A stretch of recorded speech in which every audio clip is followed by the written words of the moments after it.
You're welcome back. Now, today, we're going to continue our inquest into the work of the Special Prosecutor. Now, yesterday, we spoke to the board chair of the Office of the Special Prosecutor, Linda Ofori-Kwafo. And of course, today, we're going to bring you conversations that I had yesterday at the Center for Democratic Development. Well, actually, no, it was at the Coconut Grove Hotel. And it was organized by Corruption Watch, led by Dr. Kojo Pumpuni Asante. And of course, they were interested in an assessment of the Office of the Special Prosecutor's work after over a year since he was sworn in. So we'll talk about that in just a moment. Also, Africa Center for Security and Intelligence Studies is warning that there could be a possible attack on churches in this country. Axis is monitoring and they indicate that activities of the Salafi jihadists group in Burkina Faso has now shifted their attention to Christian churches. On the 28th of April, they conducted their first attack on a church in Burkina Faso. We're going to host former General Secretary of the Christian Council, Dr. Kwabno Ponifrempong. We'll talk about how churches are poised to avoid any such mishaps. We'll also speak to a security analyst on this. Make sure you stay tuned for that.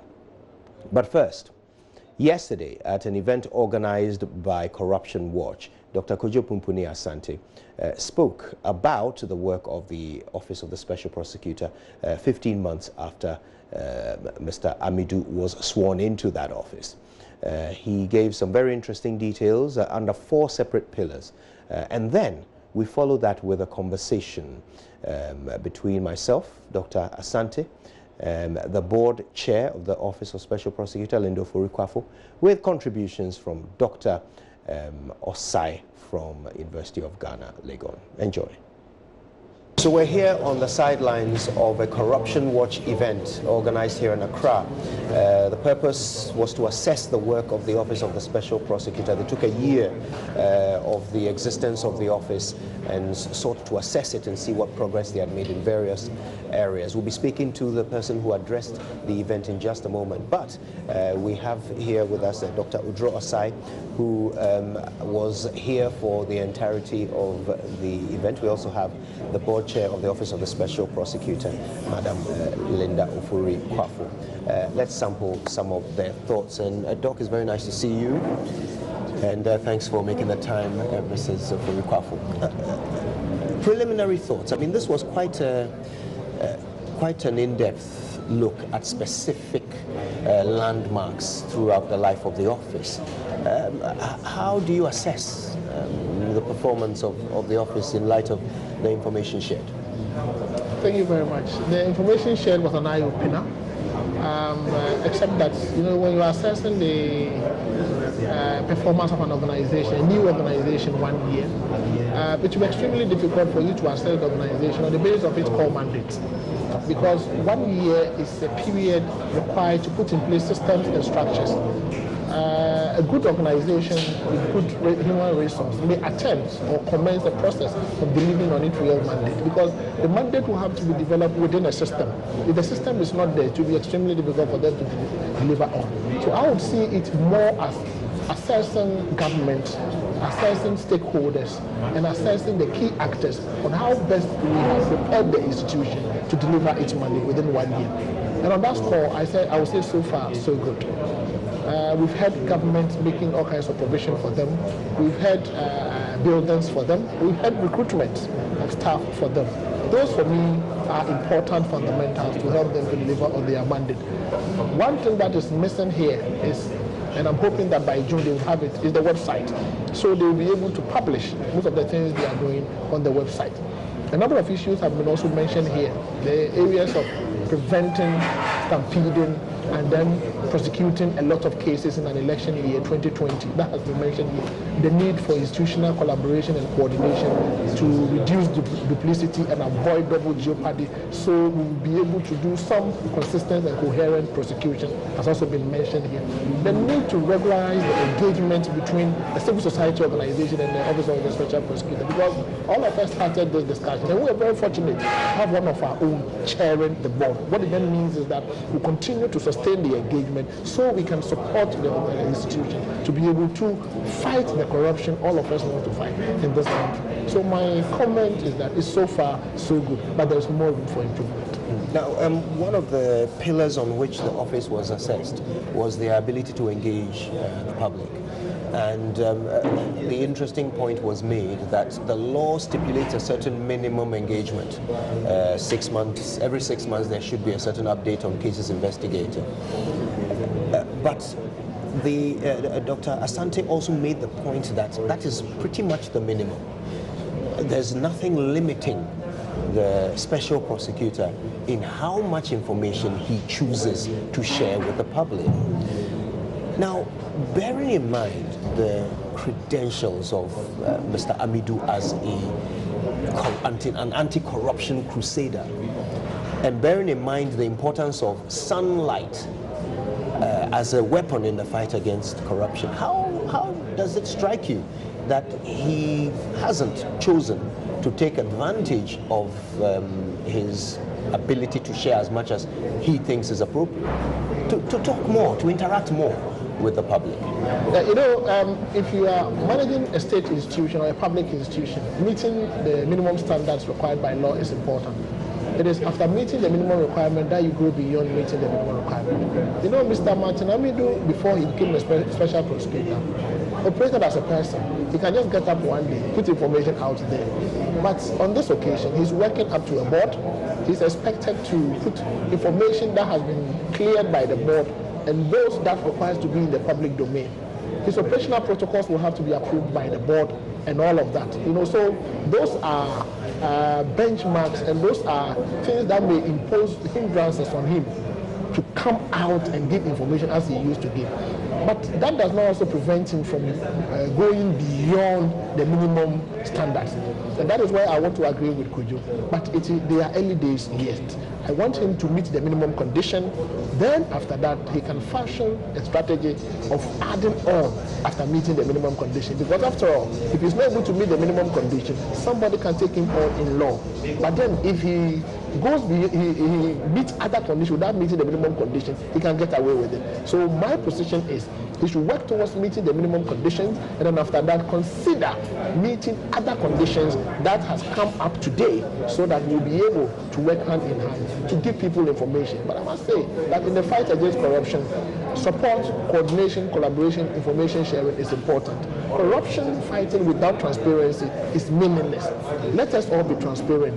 He should get citizens informed. Citizens must also cooperate by giving him information. Let us support the institution for us to uproot corruption from this country.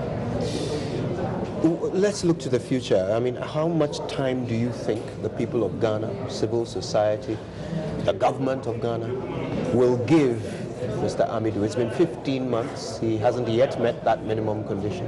How much more time do you think he has? I rather prefer we not personalizing the position. It is an institution. I would say that come next month, June, he's expected to do some publications. Let us wait for the publication to be made. Then after that, we can start holding them accountable. But I want to believe that with this 1 year that has elapsed, the foundations have been laid, and I know he's going to move with speed. So we should not give them any timeline. We should just encourage them to meet the minimum conditions and support them with advices, suggestions, and what we need to do to help them be the institution that we want it to be. Remember, the institution is just an institution. Without our efforts, without us supporting them, they will not be able to deliver on their mandate. Let us position ourselves as citizens, not spectators, to hold them accountable, but support them to deliver on their mandate. In the presentation, we heard that the government of Ghana they didn't anticipate what would be required for this initiative to work, and that they, in essence, they've been overwhelmed by how things have turned out because they didn't plan well enough in advance. Do you agree with this? I agree to some extent, because in planning and in budgeting, you make provision for contingencies. Except that the contingency should not be so material that it would affect the achievement of the overall objective of your plan. It is not only the government that is surprised, or most of us have acknowledged at this forum that we were marveled about the volume of work that we need to do. But I was not particularly surprised because I knew that setting up a state institution entails a lot. And therefore, if we really want to see the institution running, then we have to give them a transitional period of 1 year to stabilize, put the systems and structures in place, and then they can launch on to do investigations and then prosecution. So I know that that is how it's supposed to be, except that we didn't communicate this to people, and the government was also in a hurry to set it up, so that at least let's set it up and let's start doing something. At least we'll be able to achieve or make some progress. So yes, the government may be overwhelmed. I'm sure a lot of Ghanaians are overwhelmed, but I am not, because I know that it takes close to a year to be able to have this institution. I always use Morocco as an example. Morocco passed the Right to Information Act. They set out 2 years. 2 years as a preparatory period for the institution to be set up, administrative system to be set up, for them to take off. We could have done the same for the office. And I think this is where we are getting to. But thankfully, we are getting there. And by 30th June, if the publication is made, we will see the progress that we've made. All right. Dr. Goodross, I've got to say a big thank you. That's very, very insightful from you. We appreciate your time with us. My pleasure. Now, if I may, I'd love to spend a bit of time with you, Mrs. Ofori-Kwafo. I think today's event has once again highlighted the very fine line that you are forced to walk in your position, bearing in mind that you come from civil society, you are an anti-corruption campaigner, and now you are, of course, the chair of a board of an organization that is tasked with doing so much of the things that over the years you've been calling for and advocating. So yes, that delicate situation is highlighted once again. But today I'm hoping that we can get you to speak to us in your capacity as the chair of the board, so that we can focus on your remit there. And the very interesting point that was made by Dr. Pomponi Asante about a certain overlap of responsibilities, that there are some cases that have been brought to the Office of the Special Prosecutor, which it has emerged that the CID have also opened investigations into. So there were 2 examples of this: the Metro Mass procurement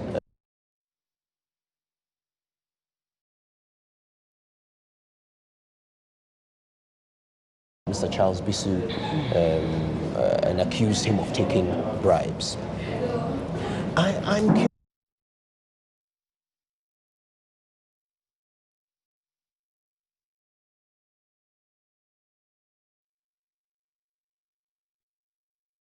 The CID Director General is a member of your board. How can such an overlap even happen? Thank you very much, Kudu. I must say that different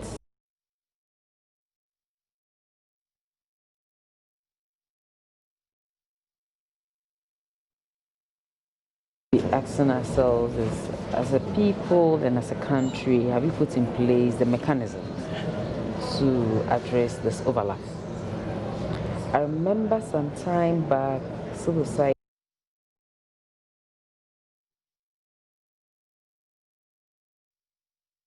for this kind of coordination to happen, so this kind of overlaps do not.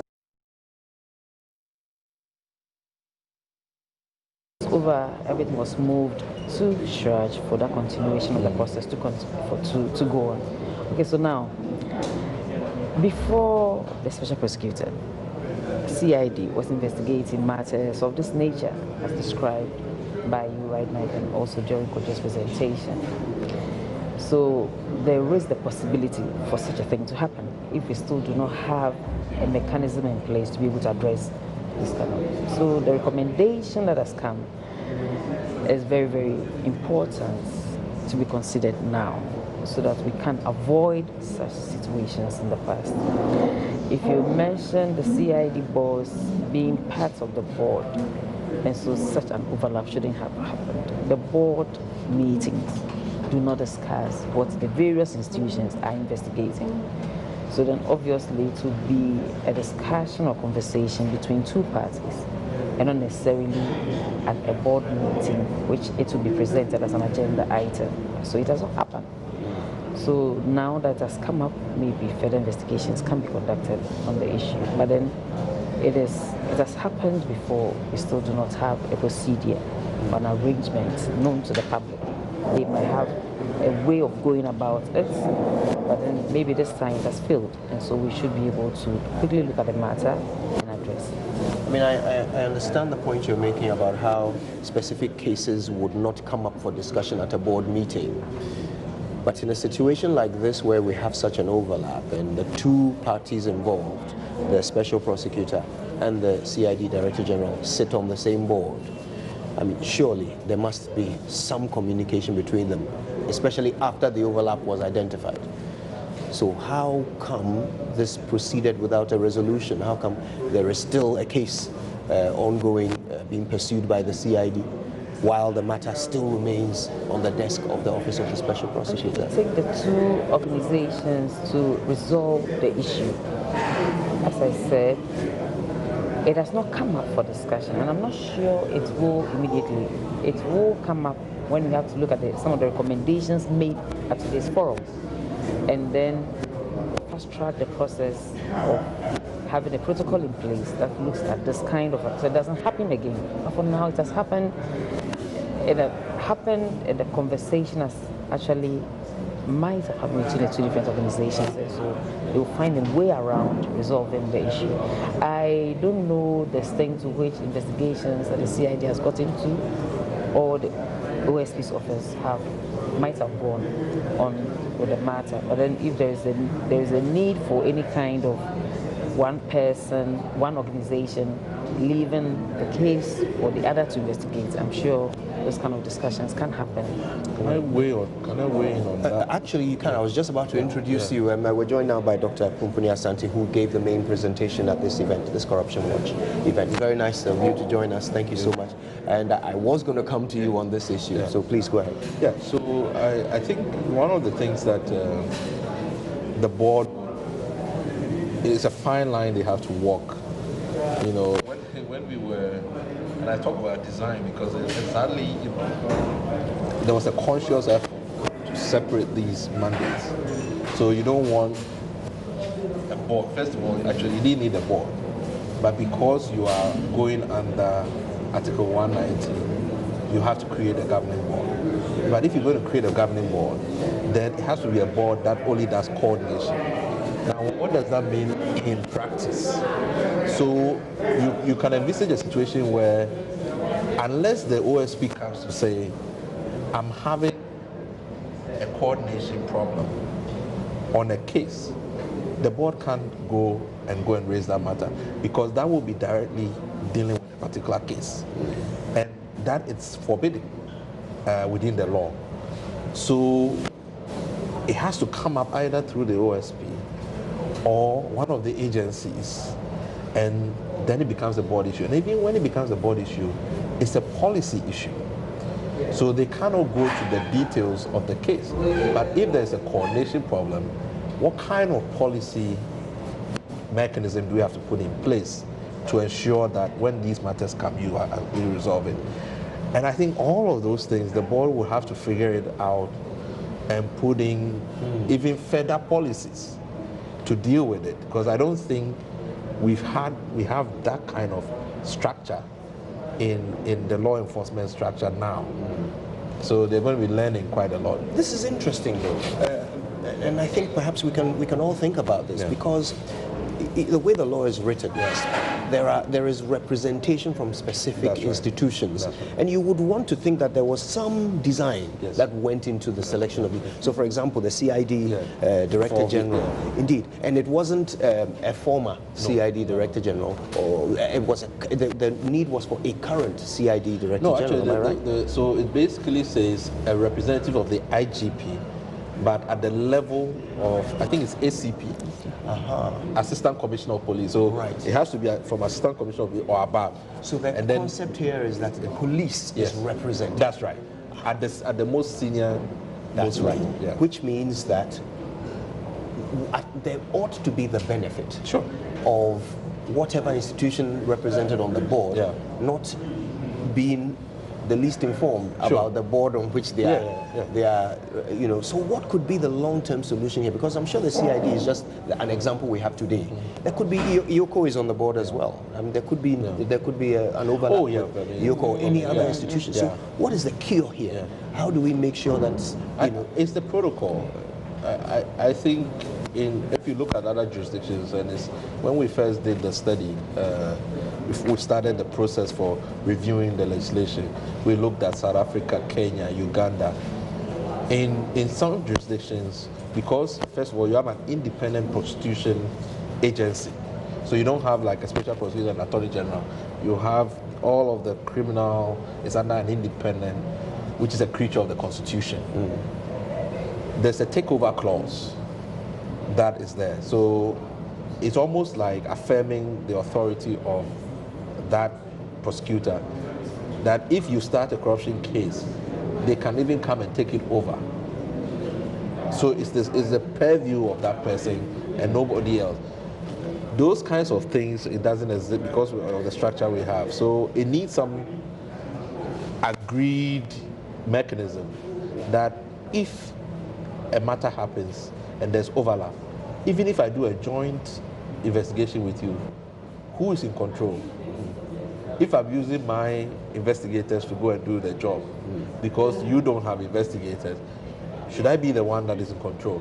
And then when that happens, who do they report to? Are they reporting to the special prosecutor or to the IOCO board? Who is their primary?